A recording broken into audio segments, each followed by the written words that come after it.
Now I have collected quite a few Transformers with vehicle modes that are as accurate as you could possibly be. The Masterpiece Sci-Fi mode, as you can only see by its legs, the MPM Jazz mode, which he's sitting on, and the Datsun mode, and more. But it is only the outer shell that's highly detailed, as it's, well, very obvious with MPM Jazz. I don't have a Transformer with both exterior and interior made as accurate as physically possible, with the exception being Alternators Die Atlas, which I doubt I'm going to do a review on because it's nice but really flawed. And the subject of today's video, this guy right here, Alternators Mirage. As it is a toy hailing from a toy line that prides itself on the cars, it's only fair that we start in the stunning Ford GT mode, a car with immense racing pedigree. Born out of the wanted need to defeat Ferrari at their own game, the 24 Hours of Le Mans, through the creation of, not this, the GT40, and harsh trial and error. Not only did they win, breaking Ferrari's win streak, they won 4 consecutive times. So to celebrate that and their 100th anniversary, Ford created the Ford GT, the car right in front of you. It's basically the GT40, slightly bigger. And also, apparently the headlights from one of them is supposed to be 100, barely. Now, it's very obvious that the car modes had a high priority as there are a lot of detail to make them blend in with your 124 scale car collection, which they don't have any. Obvious ones like the fuel filler cap at only one end of the front, brake calipers, isn't that nice? And back to the headlight, really well done. The admittedly faded reflective surface on the mirrors, but remember, this guy was released in 2006? What is that? And that's not all. As I alluded to, this line is famous for the highly detailed interiors. Of course, I need to get this door out, which is a bit of a problem with this area because this door in particular is harder to open than the other one. But doing so allows us to see that stunning interior. With seats that may or may not be comfy, gauge clusters right over there, a handbrake, gear shifter that's made out of rubber for some reason, and a movable steering wheel where you can move up and down, and you can actually turn it as well because it's pinned, although I think it's a bit hard to do on camera. So please trust me on that. Now, there is no pedals here, but that is understandable, given that where the pedal should be moves and shifts, you can sort of see it, due to the fact that you can turn the front wheels. While restricted, the given movement allows for much more optional display, making them a bit more dynamic, and rather than just this. It's just great that designers even managed to have this. You can even see how it works. That is awesome. Also, visible head syndrome. Hello. You can sort of wave at you. Oh, never mind, it's locked. And so, for the final details, openable doors. Driver and passenger side door opens with part of the hood connected, just like we were saying, which I already shown off.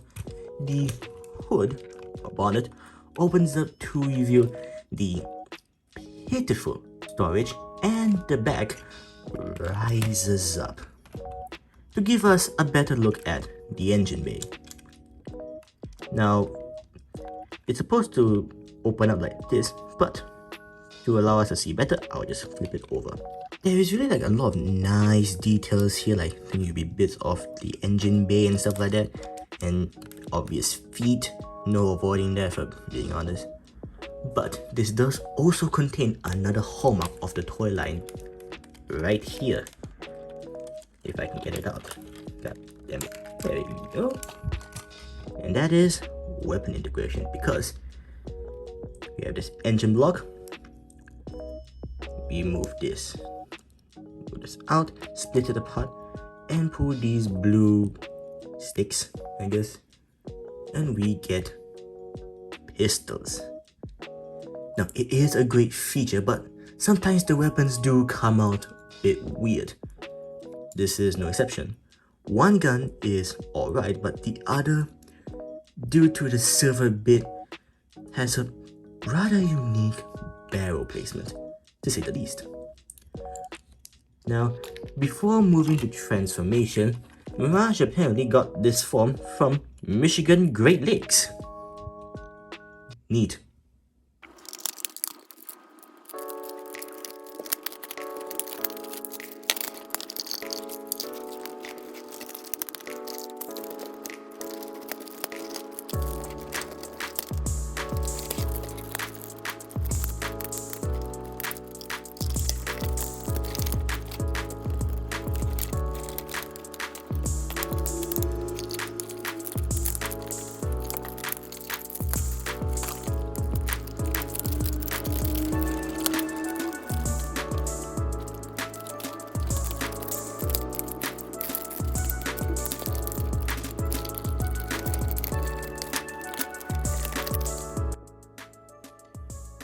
Transformation was a bit of a pain to do on camera, but a lot of them are a pain to do on camera, but off camera they are quite fine. And he may seem cable heavy, but he's actually quite well off compared to others, like Drax. Such a shame, such a shame. Now, however, the entire bay doors is slotted haphazardly and it does hinder rear leg movement, depending on how you put it, like so. The doors on the shoulders are actually alright. They do stick out, but I don't hate the look. And I also really like the fact that the chest being partially made out of car parts, it ties together the idea that they are robots that turn into cars, not robots wearing cars. In fact, his entire design looks like a robot that turns into a car, unlike Drax wearing the exploded bits of a Corvette C5. Like I said, such a shame. Now, however, if we move up the arms, he is on the thinner side of things. Can't do much though, because this entire bit here is the floorboard of the car, and to try and bulk it up, they've had to fold the chest, but clearly it isn't doing much as it's like this. I think the crotch area is actually slightly wider than the chest. However, there is sort of a fix. Whether by accident or intentional, the engine bay flap here sort of helps the chest area through shadows that create the illusion of bulk. And isn't that fitting for the character Mirage to be faking how bulky he actually is? And this guy is also surprisingly posable. Arms might be awkward to move given this joint right here. It doesn't look like it would hold, but it actually does. It's quite tight actually. Not too tight, they would just shear off. The legs are also hampered by cable and stuff like that, but it is a worthy sacrifice for the amount of joints he has. So not only does he have flexible arms and legs, it also has rotating hands that can open up with an individual index finger and feet movement in pivoting and up and down. This guy came out in 2006. Stockade came out like a year later, and he doesn't have the amount of articulation as this guy right here. That just amazes me. He has more points of articulation than Masterpiece Sideswipe. Holy shit. He has more articulation than MP10. Speaking of age, my copy has really weak knees, and so trying to pose him is a bit of a pain in the ass, because if I don't do it right, he does this. Isn't that annoying? He just refuses to stand in certain poses. And he also has his fair share of paint chipping. This one being the most obvious, but the side mirrors also a bit worn out. There's also what seems to be a stress mark right here. Oh god. Yikes. I also don't really know what to do with the chest. It's a bit of an enigma.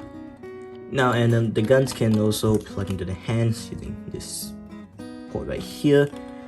Rather interestingly, actually taps into the back of the hand. And it looks alright, I guess. Nah, I don't have much else to say about these guys. Other than, well, that fact. With almost 2 decades since it came out, it's amazing to me that it still holds up when compared to newer toys, especially with the extra features he has. But that age does bite, with weakened joints, missing paint, and a worrying stress mark. So be warned if you want one, its quality may vary. Thanks for watching, and see you next time.